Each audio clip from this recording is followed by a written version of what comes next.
রাজধানীর উত্তরায় শেখ হাসিনা সরকারের সময়ে র্যাবের বন্দিশালা পরিদর্শন করেছেন ট্রাইব্যুনালের বিচারপতিরা। এ বিষয়ে বিস্তারিত ব্রিফ করছেন চিফ প্রসিকিউটর। সরাসরি যুক্ত হচ্ছি সেখানে। সেটি বিচারে এটার প্রয়োগ করতে পারেন, সেই কারণেই আমাদের এই উদ্যোগটা নেওয়া হয়েছিল। আমরা একটি আবেদন করেছিলাম, মাননীয় বিচারপতি মহোদয়গণ আইন অনুযায়ী এই আবেদনটি তারা মঞ্জুর করেছিলেন।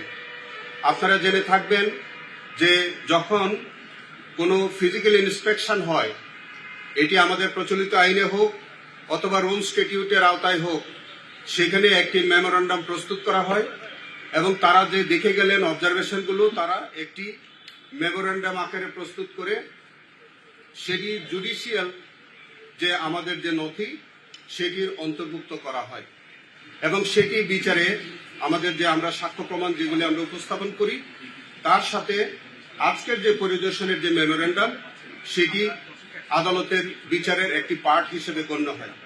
তো যাই হোক, আজকে আপনারা সহ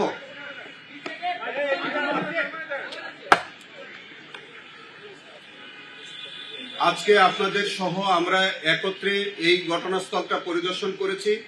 আপনারা দেখেছেন অত্যন্ত ভয়াবহ চিত্র। সেখানে আমরা ছোট বড় 22টি কামরা আমরা পেয়েছি, যে 22টি কামরার মধ্যে অত্যন্ত মানবতার ভাবে এইখানে যারা ভিকটিম হতো যাদেরকে ধরে নিয়ে আসা হতো, সেখানে তাদেরকে রাখা হতো দিনের পর দিন, মাসের পর মাস, বছরের পর বছর। এবং এই আয়নাঘরের নিচে যে জায়গাটি আপনারা দেখেছেন সেখানে হচ্ছে যে এইটি অত্যন্ত সরু এবং ছোট একটি জায়গা।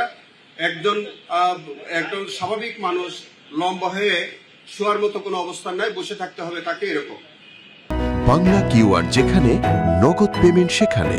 সারা দেশে 10 লাখেরও বেশি মার্চেন্টে নগদে পেমেন্ট করুন খুব সহজে।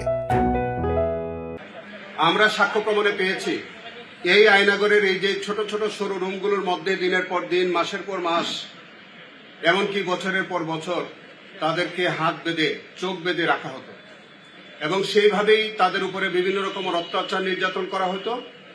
কাউকে কাউকে দীর্ঘদিন পরে ছেড়ে দেওয়া হতো, বিভিন্ন মিথ্যা মামলায় তাদেরকে দেওয়া হতো এবং অনেকেই মেরে ফেলা হতো।